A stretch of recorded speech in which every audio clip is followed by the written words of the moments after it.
Serbisyo of the Day. Kasama po natin ang parochial vicar ng Quiapo Church, ang spokesperson po ng Nazareno 2026. Magandang umaga po kay Reverend Father Robert Arellano, LRMS. Good morning, Father. Magandang umaga po sa inyong lahat at magandang umaga din po sa lahat ng inyong mga tagapakinig sa mga sandaling ito. Opo, una-una, Happy New Year po sa inyo, Father, and maraming salamat sa pagpapaunlak.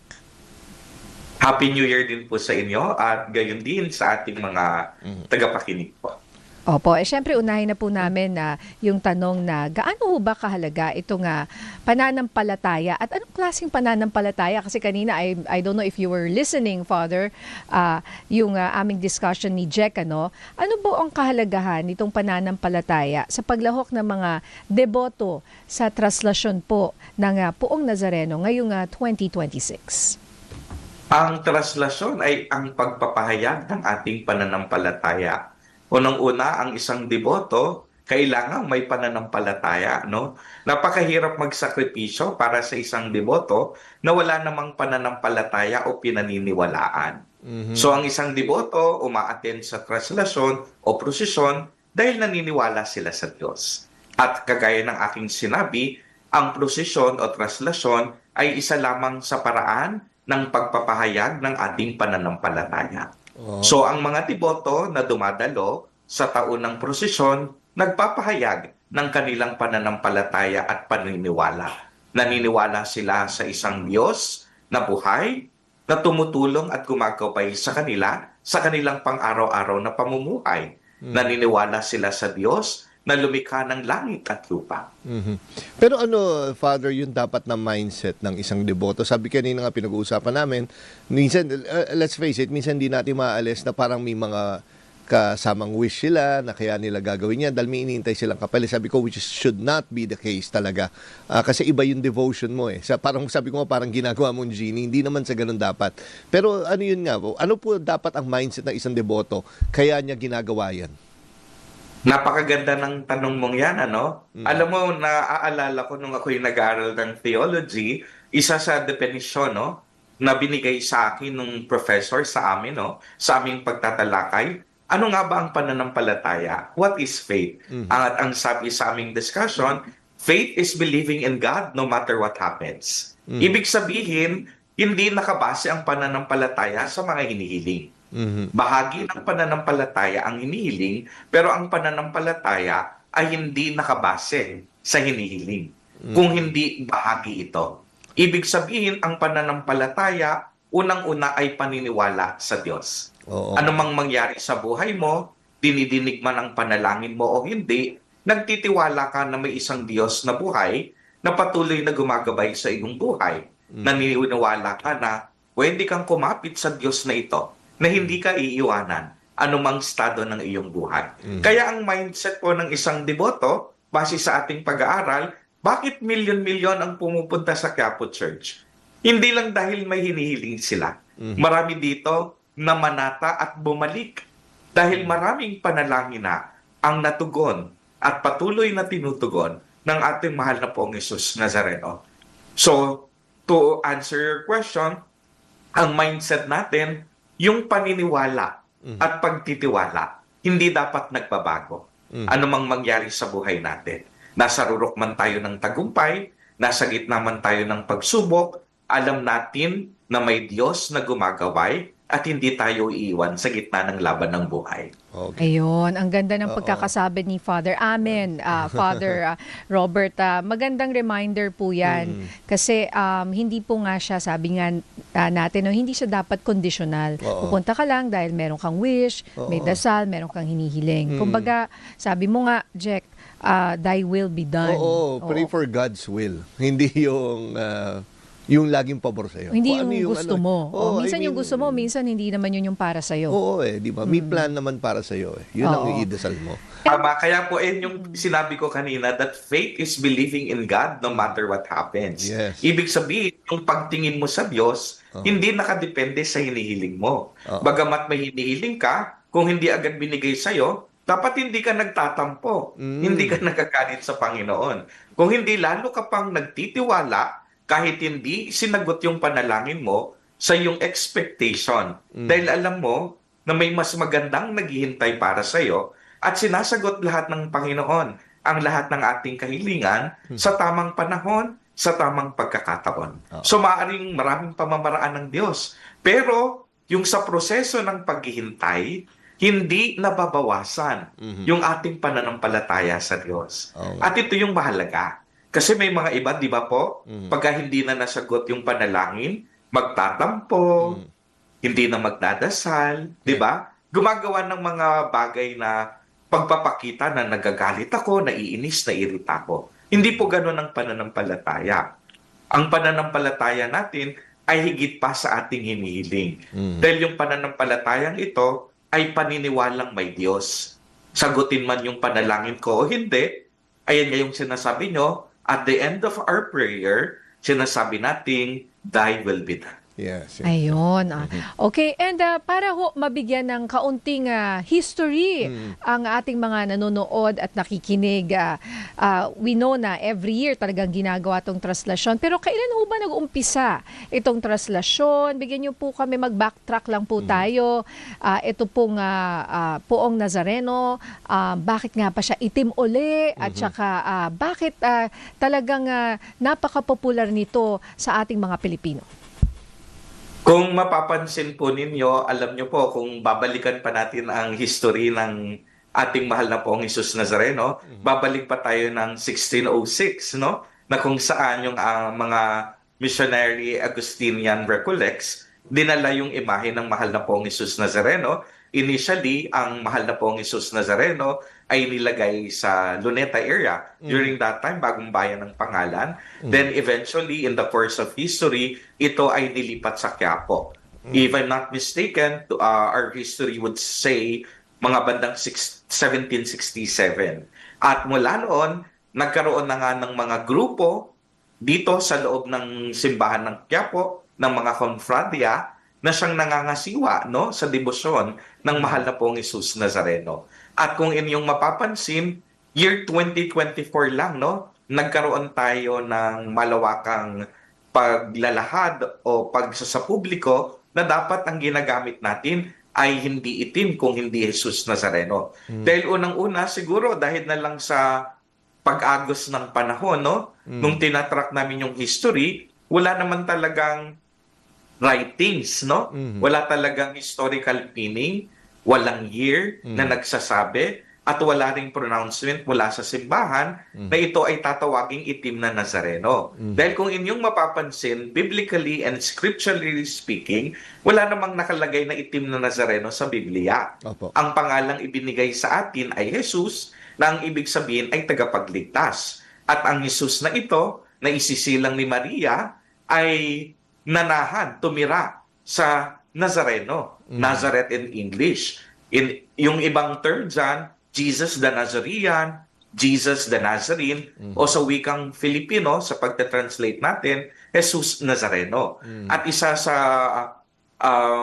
konteksto sa Biblia, sinasabi dito, at siya itatawaging Nazareno. At imbis na itim yung gamitin natin, bakit hindi natin gamitin yung mismong pangalan ng ating Panginoon na Jesus? At kung Jesus ang gagamitin natin, ito ay talagang scripturally and biblically founded. Marami rin pong nagsasabi, no, na ang mahal na Poong Jesus Nazareno daw ay nasunog noong ililipat dito sa galleon trade. Pero ito po ay walang historical foundation.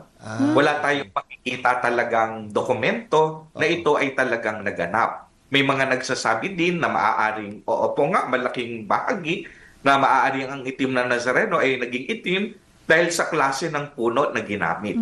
Pero whichever is which, at the end of the day, mas mahalaga na gamitin natin ang pangalan ng Panginoon na Jesus kaysa sa salitang itim. Pero Father, yes. O important- kaya yung Black Nazarene, hindi na po yun yung tamang description ngayon, kundi Jesus Nazareno. Although siguro lang po para lang for to describe, hindi ho ba na adjective, 'di ba?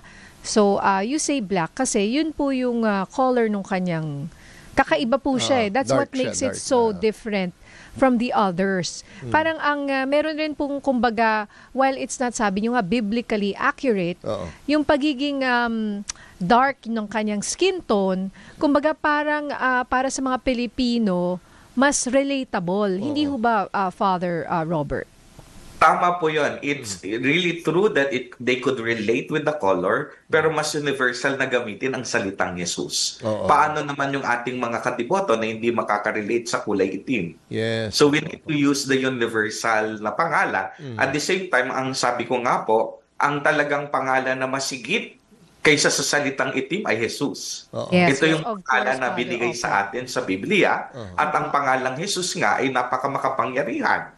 Dahil ang pangalang Jesus ay nangangahulugang ang Diyos ay nagliligtas. Ayan. Kumpara Salamat sa po. isa lang, Opo. one of the many characteristics of the image of the Nazareno. So yung kwento pala, Father, na nasunog siya, hindi naman pala talaga Hindi ganun pala, ka-accurate yun. siya. I mean, wala tayong proof na talaga Yes. nangyari. Oo. Wala po tayong proper Kumbaga, sabi-sabi documentation na Oo. nagsasabi na talagang ito ay nasunog.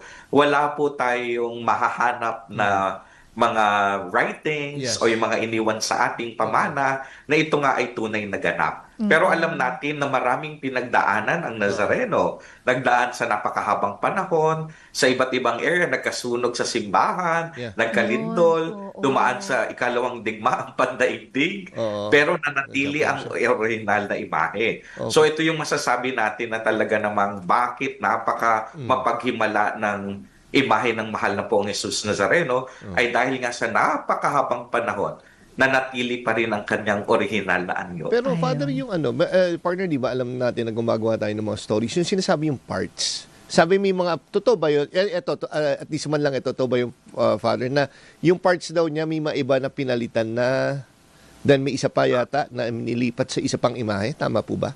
Ang nangyari po, for security purposes, though I'm not going to disclose Alright. where we'll find, yung original na imahe po natin ay buo pa rin yan. Kaya lang it was transferred into different areas for security purposes. Kasi kapag buo ang isang imahe, di ba po, vulnerable siya. Pagka nasunog, matutupok lahat. So that's the reason why the original parts were scattered into different places. At binuo yung imahe na yon. Kunwari, some parts ay yung ulo matatagpuan sa ganitong lugar, yung kamay ay sa ganitong lugar. So yung pong magpo-prosesyon dito sa, or ito sa traslasyon. Gagamit sa traslasyon. Tsaka Ito pahalik. pong Yeah. pahalik at traslasyon. Ibig niyo pong sabihin, hindi siya 100% na yung original Nazareno. So may parts lang dito na original. Yes. Pero ano po kaya? Anong part po na original? Yeah. Hindi ko na lang po sasabihin for security purposes. Sige po. Pero yung ating vikaryo, yung ginagamit sa ating prosesyon, meron po dong original na parte. At ang ginagamit na po natin sa ating pahalik, ito po ay replica na po. Replica. Dito po sa ating Quirino Grandstand. Opo. Pero ang mga replikang ito ay nananahan dito sa simbahan at dambana ng mahal na Poong Jesus Nazareno. Dahil hindi naman po libo-libo ang replika na nandito. Iilan lamang, less than 20 lamang po. Opo. Okay, and before we wrap up, alam po namin meron kayong mahalagang pupuntahan ngayong umaga. Father, baka meron po kayong reminders muli sa ating mga deboto na magpa-participate po dito sa traslasyon. At ano po ang different this year? Okay. Sige, napakaganda ng inyo pong tanong. Unahin po muna natin sa ating taunang pahalik. Dahil sa pahalik po, ito po ay talagang pinipilahan. No? Ang pahalik po natin ay magsisimula pagkatapos ng misa sa January 7 po. Ang misang ito po ay intended for our volunteers. Ibig sabihin, ang unang makakahalik o unang makakahipo sa imahe ng mahal na Poong Jesus Nazareno ay ang mga volunteers natin, including the men in uniform, sa ating mga medical teams, both private and public group. After po ng banal na misa sa Quirino Grandstand ng January 7, sila ang unang hahalik at ito po ay atin ng bubuksan sa publiko. Pero ang pagkakaiba this year, hindi sila magdire-diretso. Kailangan silang bumalik sa Kalaw. Alam niyo po kung bakit? Kasi dinudumog ng tao, naghihintay na sila doon para sa prosesyon at traslasyon. Nakakaapekto po ito sa mabilis na pagdaloy ng prosesyon. So ang ginawa po natin, kailangang bumalik nila. Hindi sila magdire-diretso sa Katigbak Katigbak, Drive. yes, opo. Kung hindi, babalik po sila sa Calao, kung saan sila pumila, at doon po yung ating magiging exit. Kasi naiipon nga sila sa Katigbak. Tama, Father, no? Opo, pag naipon sila doon, mahaharangan nila yung andas. Okay. Kasi yung Oo, andas... nakita ko yung Tama, dati oo, na tama, harangan, tama. nagkabuhol-buhol. First time Nagkakabuhol. i-implement yan, Father, no? Ngayong taon lang po ba Nagkaka-upload yan? po. First time i-implement yan? Baka manibago Yes, yung mga first time deboto. po. Mm-mm. Kung baga, iikot po sila, kung saan sila pumila, lalabas po doon sila uli dahil malaki naman yung error nila doon for the Yeah, exit. oo. Alright. Hindi lang nila kailangang dumiretso sa Katigbak para hindi maipon ang tao. Oo, para madali Kasi mo mailabas. sila rin mismo umaabang na sa paglabas ng andas at Oo. talagang nakakaharang po Oo. dahil nga napakadami nila. Yes. Tama, Opo. tama. Alright. Nako, Father, maraming salamat for your time. And thank you for yung inyong paglilinaw tungkol pa rin po. Alam ko yan, lagi nyo ang last year, sinabi na rin, the year before, Yeah. about to correctly, yung term po is Jesus Nazareno. Hindi tayo magfo-focus sa black or itim Yeah. na salita. So maraming salamat, Father Robert Arellano, ang parochial vicar ng Quiapo Church at ang spokesperson po ng Nazareno 2026. Thank you, Father. Maraming salamat din po sa inyo. May isa pa pong panawagan na sige po. napakahalaga. Taon-taon namin itong sinabi at paulit-ulit po kami, hindi pagsampa kung hindi pagsamba. Dahil pag tayo Opo, sumasampa, opo. Tama marami po po tayong natatakpan na mga nais makakita sa mahal na pong Jesus Nazareno. Kaya nga ang aming tema ngayon, dapat siyang tumaas at tayo na may bumaba upang sa gayon, maipakita natin ang tunay na hari, ang tunay na bita sa kapistahang ito. At isa pa sa ating pagsampa, hindi po ito ligtas, ito po ay mapanganib. Kaya naway maibalik natin yung dating maringal at banal na pagdiriwang ng prosesyon taon-taon. Opo, At so hindi nyo ine-encourage. Father, hindi nyo ine-encourage uli kasi bawal na yun yung sumasampa. Bawal na po yun. Opo, talagang sinasabi po namin year 2024 pa, the very reason why nagkaroon tayo ng metal and glass enclosure Oo. is really dahil sinabi namin bawal po talaga ang pagsampa. Dahil hindi ito ligtas at hindi ito dapat nagagawin natin kasi marami po ang nag-aabang sa prosesyon. Opo. Kung tayo'y sumasampa, hindi natin nabibigyan ng pagkakataon ang matatanda, ang mga may sakit at mga bata na naghihintay ng pagdating ng prosesyon. Naghihintay sila sa mahabang oras, pero pag sumasampa tayo, ang nakikita yung mga mukha at katawan natin. Oo nga At po. hindi na yung imahe ng mahal na pong Jesus Habol Nazareno. ko lang, Dapat Father, clear wala lang. nang nakausli Oo. sa design na buntot ng krus sa dulo. Minsan doon lumalambitin yung mga bata eh. Wala na po yan. Meron pa rin pong maliit, pero ngayon po, we'll make sure, isa po sa improvement natin ngayon, may mga ihos police po tayo, Okay, no? ayun, ihos police. Ito po yung isa sa nais nating sabihin din sa publiko. Pero wag po kayong matatakot kasi minsan may mga negative connotation about police na baka sawayin sila, baka huliin sila. Hindi po. Ang mga police na ito ay mga deboto na ng ating mahal na pong Jesus Nazareno. Eh, yung At nandun sila pagpunas-punas para... po. Yung, kunwari, yung meron magbabato. pa rin. Yung magbabato and ipupunas. Meron pa rin po. Kasi kung magpupunas lang naman, hindi naman natatakpan na ang mahal na pong Jesus Nazareno. Sa pagsampa talaga delikado, no? Yung proseso pa lang ng pagsampa yung paglalakad sa mga tao, delikado na eh. Pero ang pagpunas, diretso pa rin po yan. Alright. Okay. Maraming salamat po. Muli, Father Robert Arellano ng Quiapo Church. Thank you, Father. Maraming salamat po at maraming salamat sa tagapakinig ng inyong programa. Thank you rin po sa ating mga media partners sa inyong patuloy na pakikipagtulungan sa amin para maihatid po natin ang mga updates at mga tamang impormasyon para sa ating mga kadiboto. Naway ang pagpapala ng mahal na pong Jesus Nazareno ay sumain yung programa. Okay, maraming salamat, Father.